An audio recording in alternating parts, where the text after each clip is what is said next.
It's 5 of the most popular rounds from my custom trivia parties with questions on robots, board games, cooking, movie pairings, and Netflix. This is Trivia with Buds.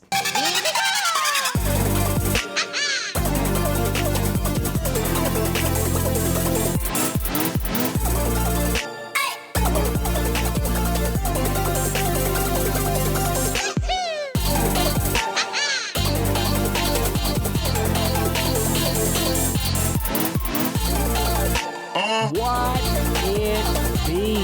Welcome to episode 94 of the Trivia with Buds podcast. I'm your host, Ryan Budds. I am a trivia host running a business in Southern California under the name of this show, Trivia with Buds. Thanks so much for checking out the show. We put it out every single Tuesday and Thursday. Tuesdays are a little bit longer. They're called the full-length episodes, and Thursdays are more like the mini episodes. The mini episodes are about 15 minutes or under, and on one topic, usually 15 questions on something like Game of Thrones or The Simpsons or rhyming pairs.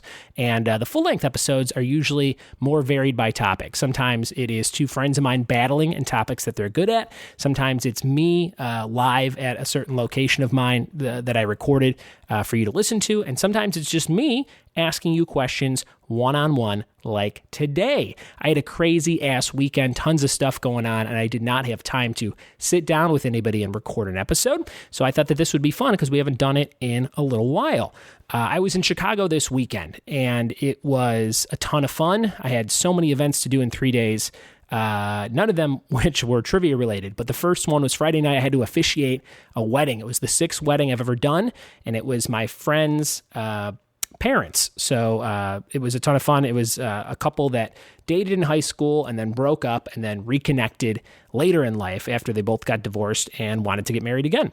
So that was a ton of fun, and it went really well. It was the first time ever where the music stopped as people were coming down the aisle. The DJ, he seemed like a little flabbergasted when I met him, and when the people started walking down the aisle, I think one couple came down, and on the second couple, it was a Beatles song, In My Life, I think that was the song. The music just cut out, and he could not figure out a way to fix it. And it was like 5 minutes of silence. And this was like a big Italian wedding, so people were yelling out how they were going to kill the DJ and things like that. It's like 300 people, and I could just see him shuffling behind me, trying to plug in cords and unplug cords, and it was like a disaster. And I felt really bad for the guy. What he ended up having to do is he held up a wireless microphone to the speaker on the bottom of his phone, and he played the song off his phone. And the wedding went on, and everything was fine. And I'm sure nobody will really remember that moment, but it was very strange, and I don't know what happened because the music was fine as soon as the ceremony was over for the rest of the night. So that was kind of interesting. Also, I had an outline that they had given me the night before where the couple was supposed to do personalized vows to each other. So I got to that point in the ceremony, and I said, now it's time for the couple to do their vows. And they said, no, it's not. We didn't write them. So we just had to improvise and move on to the next thing. But congratulations, Maureen and Frank. It was a ton of fun at Gaelic Park on the south side of Chicago. Great being home where I grew up. I was also home to help move my mom. She moved from the house we all grew up in, my family of 5 siblings and my mom and my dad. The house that we grew up in, she moved to a 55 and older gated community, which was a huge task because she just had 50 years of crap in her house that we had to go through. One thing she did to prepare that I wanted to share with you was she decided she had all these old bills from like 95 and on that she wanted to shred, but she doesn't trust shredding companies, or she didn't want to invest in a shredder, so she's been hand ripping every document that she found. And we're talking old Comcast bills, old bank accounts that don't exist. And we tried to advise her otherwise, but that's what my crazy mom has been up to prepare for this move. And she still has a Santa sack-sized bag of receipts to shred. So I got to talk her out of doing that by hand because she'll rip her hands off. That's what's going to happen. We did the baptism of my son this past weekend. That was a ton of fun. It was just like we were the only family there. So it's a baptism most of the time is just like church for just your family. And you just have to, you go to church and then you go to another church where they just talk about your kid and how everyone has to watch out for this kid for like another 45 minutes. And then they pour water on him with a seashell. So that was kind of fun, but I got to hold him up high like Simba above the whole church. And that was fun. So I got back yesterday And I did want to share this with you. My mom bought me this trivia book. It's called Weird and Unusual Trivia. It is about, 700 pages long. I think she got it from one of her weird magazines that she gets in the mail. And some of it, I was reading on the plane, has some pretty good trivia elements to it. So I will read you this quick excerpt, and maybe I'll start inserting these on the podcast. If you like this kind of stuff, let me know in a review on iTunes or Google Play or wherever you listen to the show. Here it is. This is The Weird, Wacky, and Wonderful World of Oz. This is a little section of the book titled that. The stories behind the 1939 classic are almost as entertaining as the movie itself. Here's the first one. The story. When Al Frank Baum wrote the book The Wonderful Wizard of Oz back in 1900, he had no idea what he was starting. The story follows the adventures of Dorothy Gale, a young girl from Kansas who, along with her dog Toto, gets caught up in a tornado and it's magically transported to the land of Oz. The book sold tens of thousands of copies to a public who ate up the strange and wonderful tale. In 1938, MGM bought the rights to the novel and adapted it for film. Many details were changed, including the famous shoes Dorothy wears. In the book, they were silver, not red. But the major difference between the movie and the book is that Baum's Dorothy really does go to a place named Oz. MGM felt making Oz a place Dorothy visits in a dream would better explain the psychological motivations of her desire for love and acceptance. So after countless revisions, the script was finalized and production began. It goes on to tell like 3 more stories about the movie, but I just wanted to share that one with you. I didn't know there was that big of a difference between the book and the movie, but now you know, and thanks for listening. Since I had so much going on this weekend, this is a sit-down episode. I'm going to read you 5 trivia rounds that I do at a lot of the parties that I do and get booked for around LA. So I've done these rounds at places like YouTube and Netflix and Fandango, and I thought I'd share them with you today. These are 5 of the most requested ones, the ones that people like the most. The first one is about robots. Then we have one about board games. We have one about movie pairings, and we have one about Netflix. So get ready for these questions. We're going to dive into them round by round, and you can check your answers after each round. Here we go.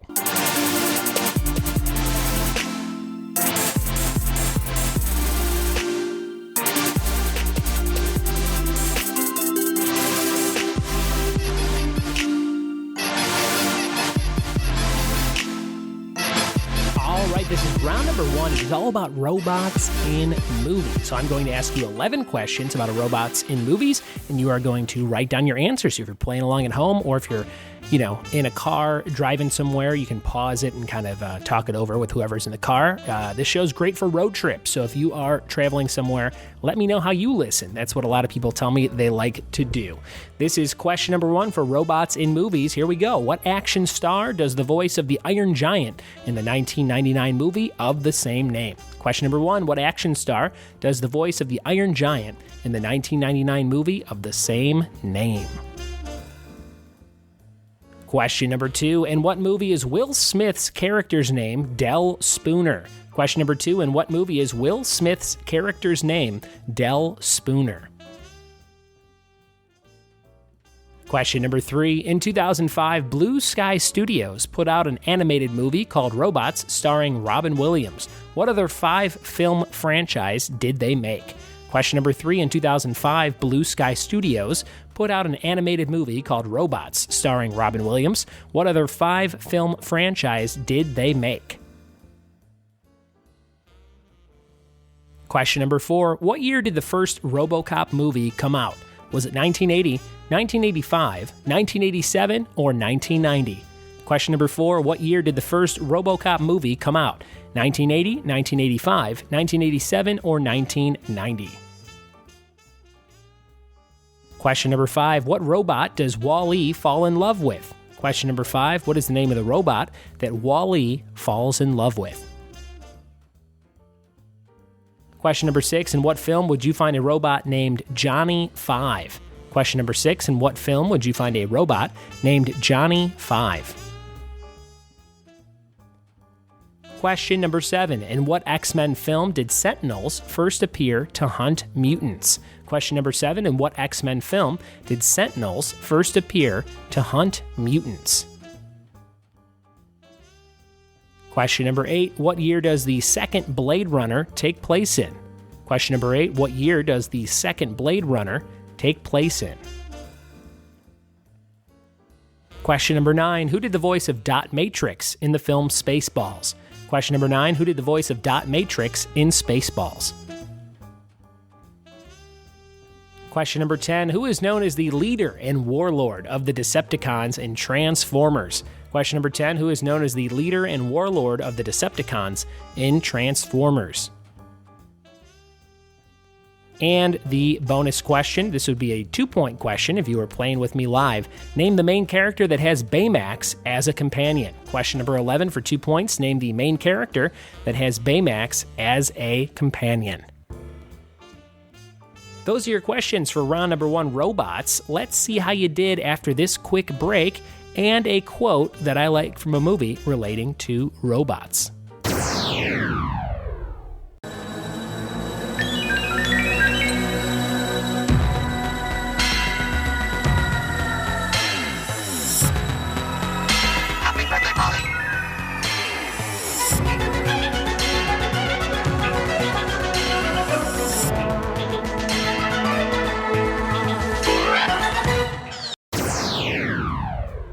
All right, hope you enjoyed that weird, quick Happy Birthday Polly clip from Rocky IV, one of the weirdest insertions of a robot in a movie ever. Rocky IV, one of the classics. Here are the answers to round number 1, robots in movies. Let's see how you did and what you got right and wrong. Question number 1, what action star does the voice of the Iron Giant in the 1999 movie of the same name? The answer was Vin Diesel.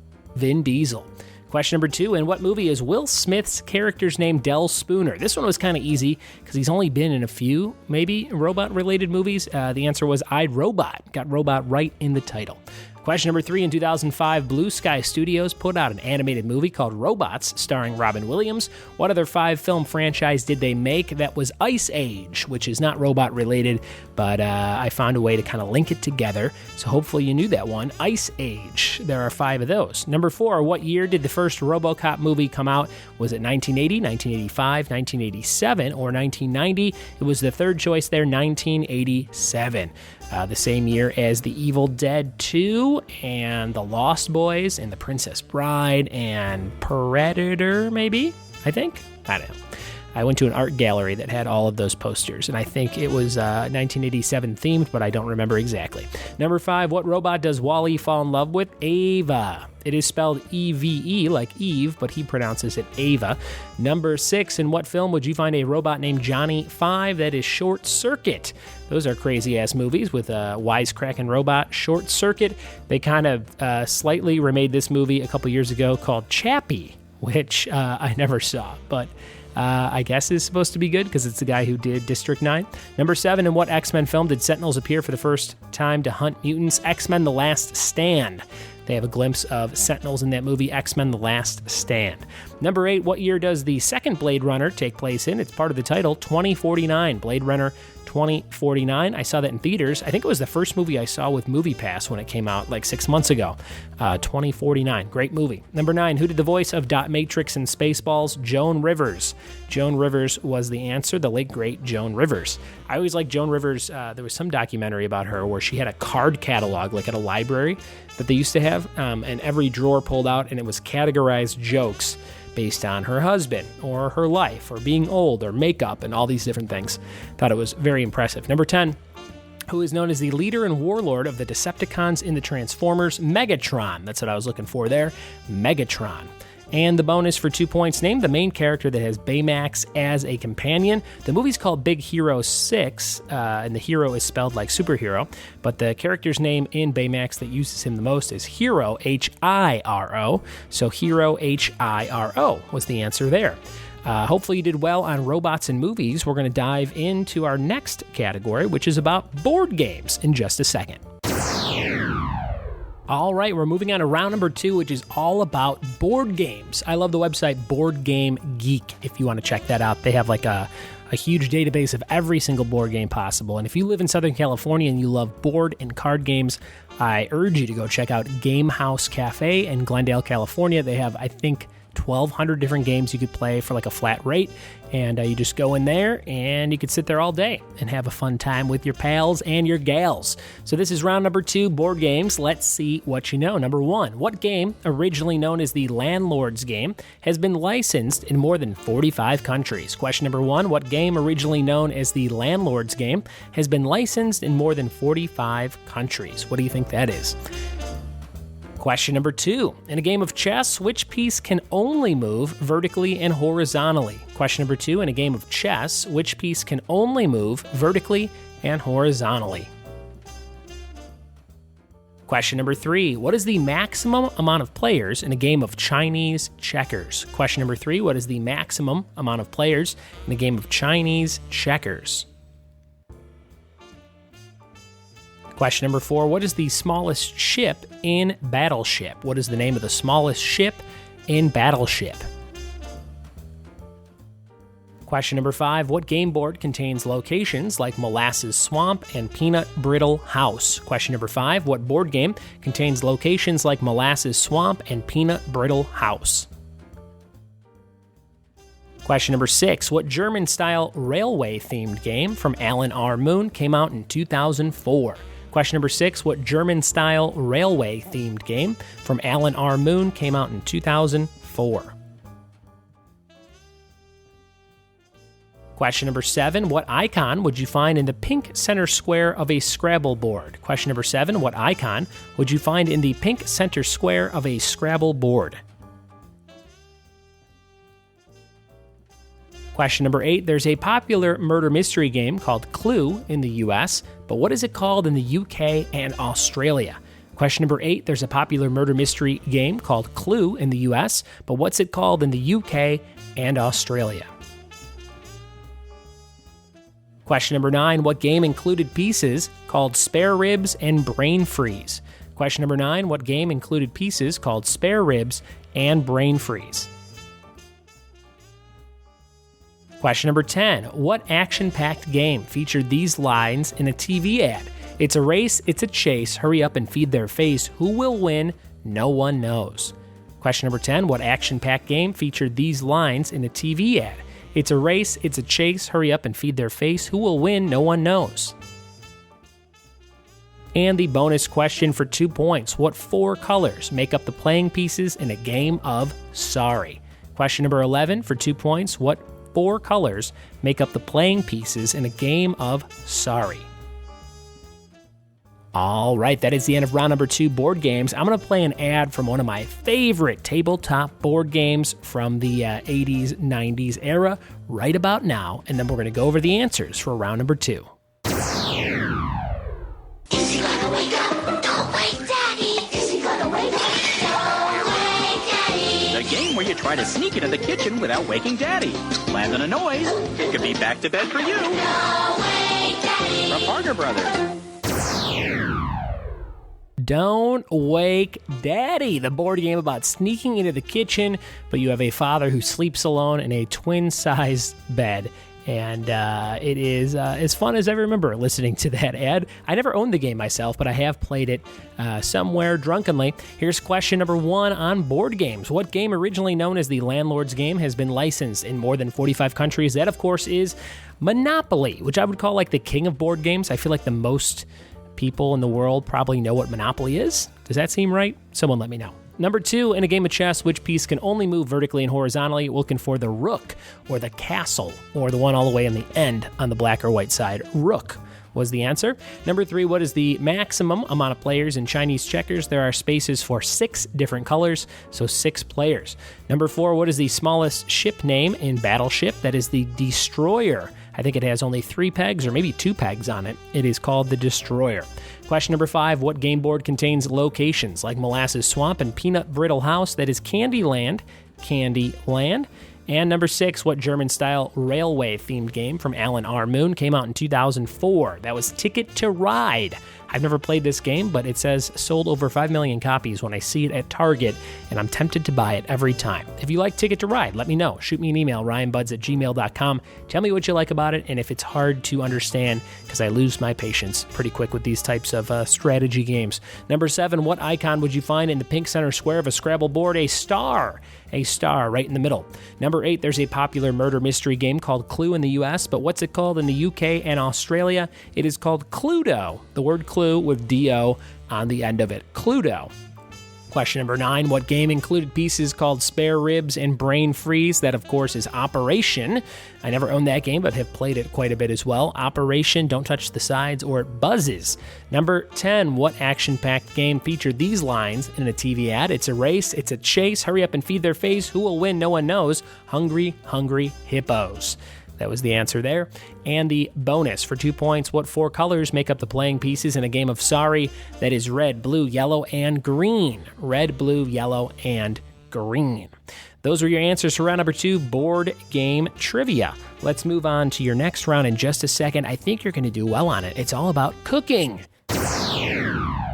All right, here it is. Round number 3, it's all about cooking. Hope you are hungry, or hope you watch the Great British Baking Show like I do every night to fall asleep. And maybe you know some of these global foods-related questions. These are cooking terms from around the world, things about cooking and eating that you will enjoy. This is round number 3. Let's see how you do. Question number 1, what cooking term means to cook in simmering liquid just below the boiling point? Question number 1, what cooking term means to cook in simmering liquid just below the boiling point?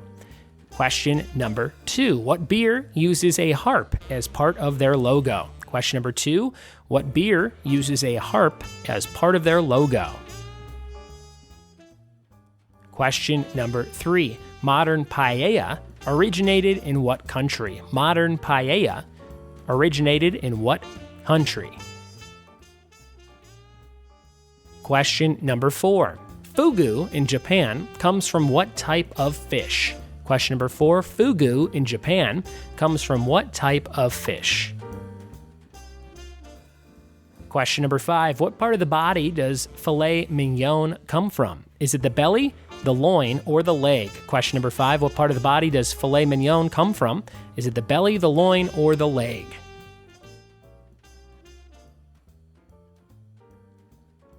Question number 6, what herb is also a character's name in Austin Powers? Question number 6, what herb is also a character's name in Austin Powers?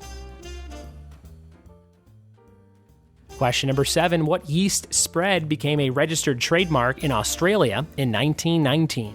What yeast spread became a registered trademark in Australia in 1919? Question number 8, in what country would you find the most production of maple syrup? In what country do they produce the most maple syrup? Question number 8. Question number 9, what is the term for dousing food in alcohol and setting it on fire? Question number 9, what is the term for dousing food in alcohol and setting it on fire? Question number 10, what drink is made from the root of blue agave cactus? Question number 10, what drink is made from the root of blue agave cactus? And the bonus question for 2 points, the pound cake got its name from the pound of what it used to contain? Question number 11 for 2 points, the pound cake got its name from the pound of what it used to contain. All right, here's a quick clip that I'm going to play for you in between the questions and the answers that has something to do with cooking. I always remember this from being a kid.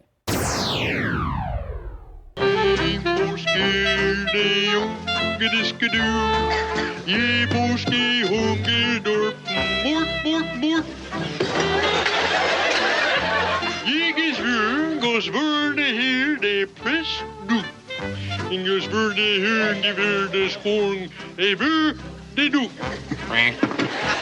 Jebens grummel hu, det skungers ver det duk frisser. En jes ver, det ver we runga du. Quack, quack, quack, quack, quack. Oh, hey, go, hey, doggy, go. Quack, quack, quack. Goes ver de hu, hu? Goes ver de hu?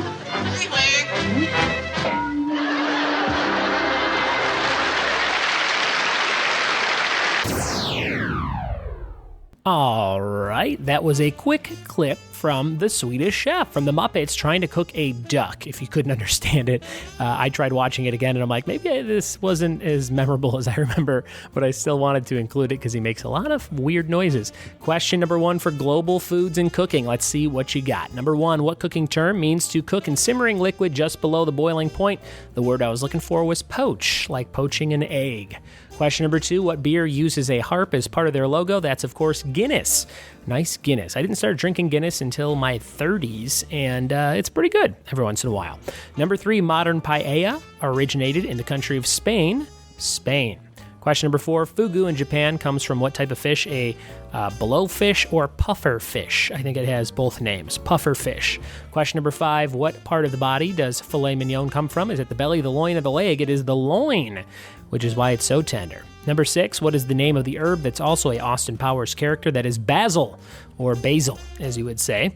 Number 7, what yeast spread became a registered trademark in Australia in 1919? Vegemite. It is disgusting from what I hear. I've never even seen it in person. Number 8, in what country produces the most maple syrup? That is Canada. Canada has a ton of syrup, so if you like pancakes, blame Canada. Number 9, what is the term for dousing food in alcohol and setting it on fire? Flambe. F-L-A-M-B-E, flambe. Number 10, what drink is made from the root of blue agave cactus? That is tequila. Tequila. And the bonus question for 2 points, the pound cake got its name from the pound of what? It used to contain a pound of butter. Nice old pound of butter, 16 ounces. Isn't that a pound? I think it is. A ton of butter in your pound cake. I love a pound cake. I like a good grocery store pound cake that's already pre-made, and you should too. Those are your answers to global foods and cooking. We're going to jump into round number 4. We got 2 more rounds left on this episode. The next one is about movie pairings. I'm going to give you 2 different actors and actresses, and you got to tell me what movie they were in together. Here it is. All right, my friends, this is round number 4 of this episode. It is movie pairing. So I'm going to give you 2 names of celebrities, actors or actresses, and you will tell me what movie these 2 people were in together. I think there's only one answer for all of these. If you find more than one answer, let me know. Shoot me an email, ryanbudds@gmail.com, or hit me up on any social media at ryanbudds. Here's question number 1. What movie were these 2 in together? Question number 1 is Hugh Grant and Drew Barrymore. Number 1, Hugh Grant and Drew Barrymore. Question number 2, Harrison Ford and Michelle Pfeiffer. Number 2, Harrison Ford and Michelle Pfeiffer. Question number 3, Bill Pullman and John Candy. Number 3, Bill Pullman and John Candy. Question number 4, Bill Murray and Scarlett Johansson. Question number 4, Bill Murray and Scarlett Johansson. I should specify that this one is live action. Number 4, live action, Bill Murray and Scarlett Johansson. Question number 5, Bill Paxton and Helen Hunt. Number 5, Bill Paxton and Helen Hunt. Question number 6, Jack Nicholson and Morgan Freeman. Question number 6, Jack Nicholson and Morgan Freeman. Question number 7, Bruce Willis and Tracy Morgan. Question number 7, Bruce Willis and Tracy Morgan. Question number 8, Jason Segel and Amy Adams. Question number 8, Jason Segel and Amy Adams. Question number 9, Tom Cruise and Rebecca De Mornay. Number 9, Tom Cruise and Rebecca De Mornay. Question number 10, Jim Carrey and Téa Leoni. Question number 10, Jim Carrey and Téa Leoni. And the bonus, for 2 points, who directed the 1998 George Clooney J-Lo movie Out of Sight? Question number 11, for 2 points, who directed the 1998 George Clooney Jennifer Lopez movie Out of Sight? Here is a quick clip of one of the trailers from one of the movies we just named before we go over the answers.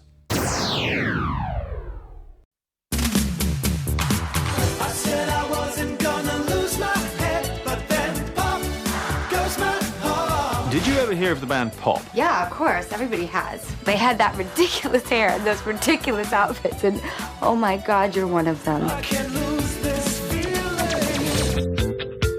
Alex Fletcher has one last shot at fame. The show is called Battle of the 80s Has-Beens. We did actually break up in 1992, so technically I'm a 90s has-been. All he needs Cora Corman, bigger than Britney and Christina put together, is a hit. I can't possibly write a hit song for her by Friday. Give it up, I'm a bad hot witch. No. But with some magic, I just might switch. How many of my listeners have seen that movie? That quick trailer, that quick portion of the trailer was the answer to number one. For movie pairings, we had Hugh Grant and Drew Barrymore. The answer was Music and Lyrics, a movie I watched randomly in a hotel room and was like, this is going to be terrible, and then enjoyed it quite a bit. Music and Lyrics. Question number two, Harrison Ford and Michelle Pfeiffer. That was a movie called What Lies Beneath. Kind of a spooky movie, kind of a Stephen King type movie, but I don't think he wrote it. It was actually written by the guy, Greg something, who plays Agent Coulson on Agents of S.H.I.E.L.D. Super random that he wrote that screenplay. Number three, Bill Pullman and John Candy was Spaceballs. We mentioned that a few rounds back when we were talking about Dot Matrix and robots. Spaceballs from Bill Pullman and John Candy as Lone Star and Barf. Full name Bartholomew. Number four, Bill Murray and Scarlett Johansson. Live action was Lost in Translation. I had to say live action because I think they both do voices in Isle of Dogs, if I'm not mistaken, and maybe Fantastic Mr. Fox. Not sure. But Lost in Translation was the live action one. Number five, Bill Paxton and Helen Hunt was Twister. R.I.P. Bill Paxton. Great movie, 1995. Number six, Jack Nicholson and Morgan Freeman was The Bucket List. I never saw this, but it came out when I worked at Hollywood Video right before Hollywood Video closed for good. The Bucket List. Number seven, Bruce Willis and Tracy Morgan, directed by Kevin Smith. Cop Out was the name of that movie. It was originally called A Couple of Dicks, and the studio made them change the title to Cop Out, which was a play on them copping out of the original title. Number eight, Jason Segel and Amy Adams was The Muppet Movie. We had that Swedish chef clip earlier, so that's perfect. The Muppet Movie. Number nine, Tom Cruise and Rebecca De Mornay was Risky Business. Risky Business. There is a lot of sex in that movie. Number 10, Jim Carrey and Téa Leoni was Fun with Dick and Jane, which besides Ocean's 12 was one of the worst movies I've seen in theaters. Fight me.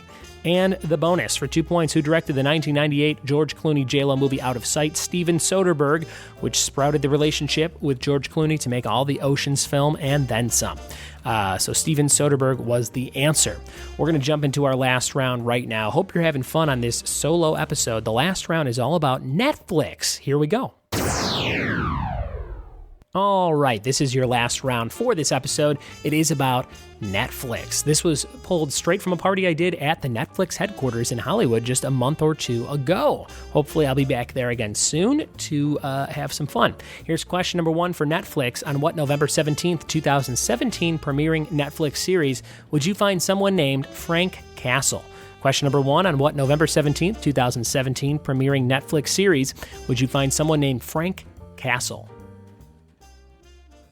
Question number two, what actor directed and starred in Ozark? Question number two, what actor directed and starred in Ozark?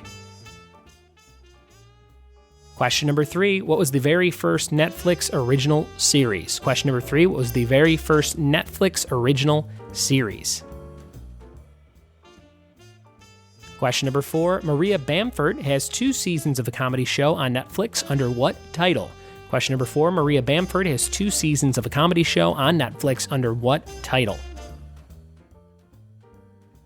Question number five, Fuller House premiered in 2016. What year did Full House premiere? Question number five, Fuller House premiered in 2016. What year did Full House premiere? Question number six, who plays the cranky old father on the sitcom The Ranch? Question number six, who plays the cranky old father on the sitcom The Ranch? Question number seven, what does the acronym GLOW stand for on the hit show Glow? Question seven, what does GLOW stand for? Question number eight, when Mystery Science Theater 3000 returned to Netflix, it had the subtitle The Blank. Question number eight, when Mystery Science Theater 3000 returned to Netflix, it had the subtitle The Blank. Question number nine, what comedian stars in the show Master of None? What comedian stars in the show Master of None? Question number 10, what Netflix series was directed by the Wachowskis? Question number 10, what Netflix series was directed by the Wachowskis?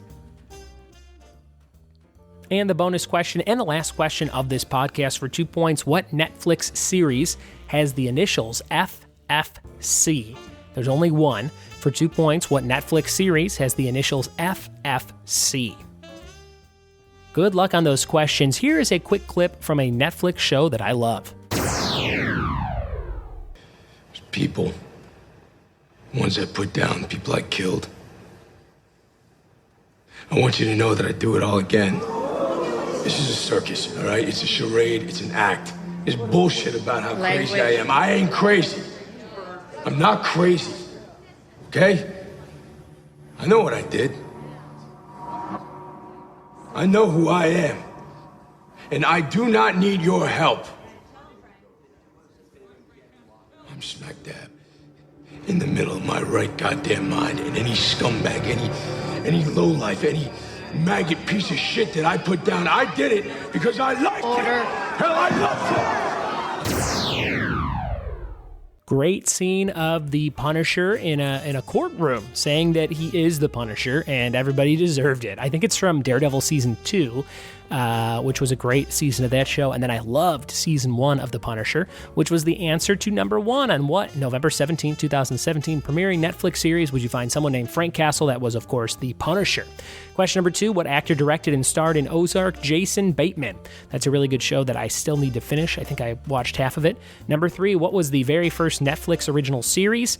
When I did this question at Netflix, they said it's a very tricky one because one was finished before it actually showed up on the site, or one accidentally showed up on the site. They had some sort of mythology behind it. I think the official answer is Lilyhammer. But a lot of articles and blogs and things, they reference House of Cards as the first one.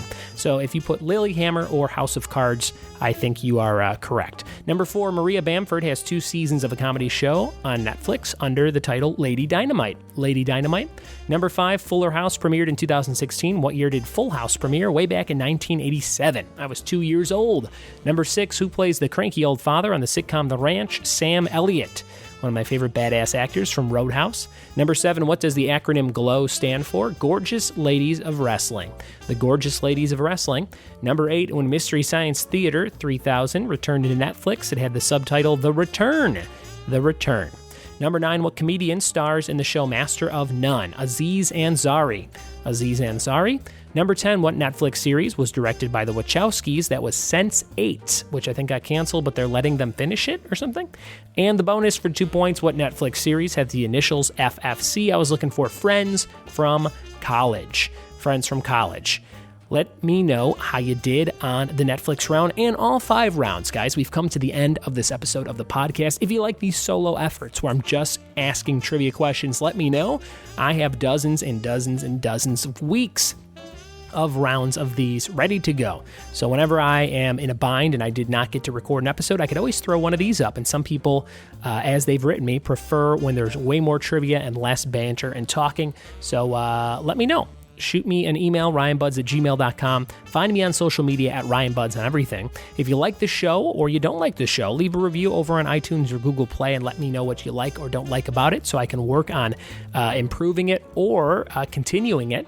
And if you want to support the show in the easiest way possible, go to patreon.com/trivia with Buds. It is the big hub for everything related to this show and all my live shows and all the fun stuff I do. And because of my donations over there from patrons like Alexis Eck, Manny McNelly, Natalie Santiago, Earl Clark, Alexander DeSmet, Kyle Bonin, Jess Whitener, Brenda Martinez, and Fiona Neville, I get to do really fun stuff in and out each and every day. So thank you so much. And Alex, I didn't have time to turn your last name into a play on words this week, so I'll just call you by your real name, Alex Slothface Giancarlo Killer DeSmet. There you go. And again, thanks so much for everybody that listened to this show today. Thanks for listening each and every Tuesday and Thursday for our mini episodes. And if you like this show, do me a favor and tell a friend about it. Until this Thursday, we'll see you for more Trivia with Buds. Bye-bye.